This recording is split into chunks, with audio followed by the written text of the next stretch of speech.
Mini skirt পরা Saudi তরুণীর video viral এবং গ্রেপ্তার। সৌদি আরবে মিনি স্কার্ট পরে জনসমাগম স্থলে হেঁটে গেছেন এক তরুণী। তার সেই ভিডিও সামাজিক যোগাযোগ মাধ্যম টুইটারে পোস্ট করা হয়েছে, আর এ নিয়েই চলছে তোলপাড়।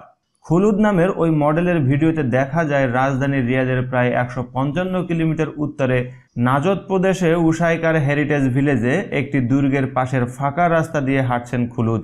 তার পরনে মিনি স্কার্ট। বিবিসি খবরে জানা যায়, সৌদি আরবের মতো রক্ষণশীল দেশে এমন পোশাক পরায় খুলুদকে গ্রেপ্তার করার দাবি জানিয়েছে অনেকে। আবার অনেকে বলছেন খুলুদ সাহসের কাজ করেছেন। এই বিতর্কের মাধ্যমে সৌদি সরকার টুইটার থেকে ভিডিওটি সরিয়ে দিয়েছে। সৌদি আরবে নারীদের আবা নামে ঢিলাঢালা ও লম্বা পোশাক পরতে হয়, সেই সঙ্গে নারীদের মাথা ও মুখ ঢেকে রাখাও বাধ্যতামূলক।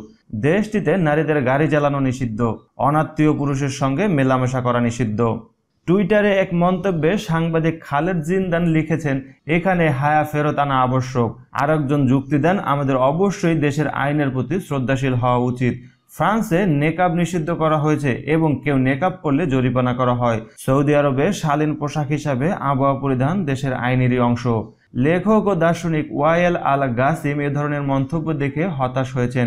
তিনি বলেন, আমি ভাবলাম তিনি বোমা ফাটিয়ে কাউকে মেরে ফেলেছেন, সামান্য স্কার্ট পরা নিয়ে এত কিছু। এ অপরাধে যদি তাকে গ্রেপ্তার করা হয় তবে ভীষণ 2030 নিয়ে আমি চিন্তিত।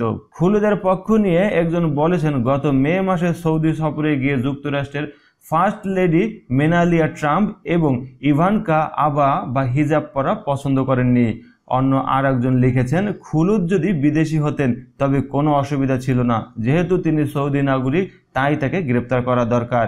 স্থানীয় ওকাশ সংবাদপত্রের খবরে বলা হয়েছে, উসাইকার কর্মকর্তা ওই নারীর বিরুদ্ধে ব্যবস্থা নিতে প্রাদেশিক গভর্নর ও পুলিশকে আহ্বান জানিয়েছেন এবং এরই ভিত্তিতে পরবর্তীতে তাকে গ্রেপ্তার করা হয়।